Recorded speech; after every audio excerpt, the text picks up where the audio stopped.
So let's start with no grip. So usually it's that first grip's hard to get. So here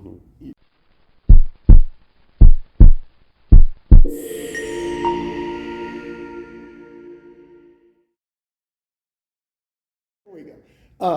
So usually they're defending the choking arm. So like you said, I usually go this one and I strip it down. I start pulling this one up, and when you pull it down, because I'm going to keep going for like a rear naked choke at this point, so pull it down. I switch my hands here, and then I grab this one. Now this one I'm going to put on top of your other one, and this one goes to the collar, and that's how I get the collar in the first one. And now you're going to probably defend that one again. So again, now I strip, like you were saying. Okay, so again, now I'll keep this one away. I'll put my foot here, and I'll come here, and then you can come right over the top. So you don't even need the pant at all. I never, So you just but see, to control them so they can't turn out. The minute I let's say I go here, and I reach for the legs, you're going to turn away, and I can't stop you. As long as I'm underneath your shoulder, you can't turn away. Here, again, it's usually here. I pass it. It's here.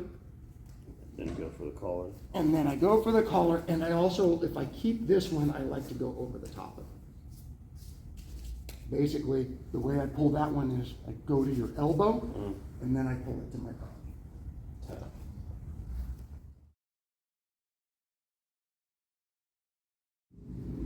Let's say you had this, right? You had the collar, and you were trying to do this, and you were trying to finish. Anytime I go back this way, control my elbow. Now, duck your head. Yeah, I never extend this arm straight backwards. Good way of thinking about this is I'm winding the collar around your neck.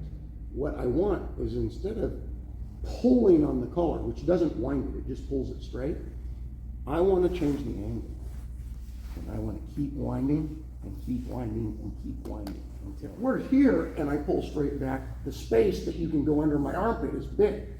But if I get enough angle and now I extend, my forearm is blocking your head from coming underneath. Yep. You have to turn into, like, all the way into my armpit, and that's the same direction I'm turning. I'm turning that way, which stops your head from coming under my arm. So I can extend once I get more in that bow and arrow position. Make the turn and extend in that direction of the turn.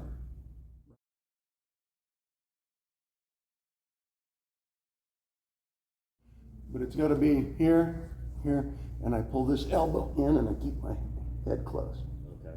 And I'm pulling this elbow to my body, and I'm casting the fishing line with this one. So it's, first off, I pull the collar underneath, across the neck.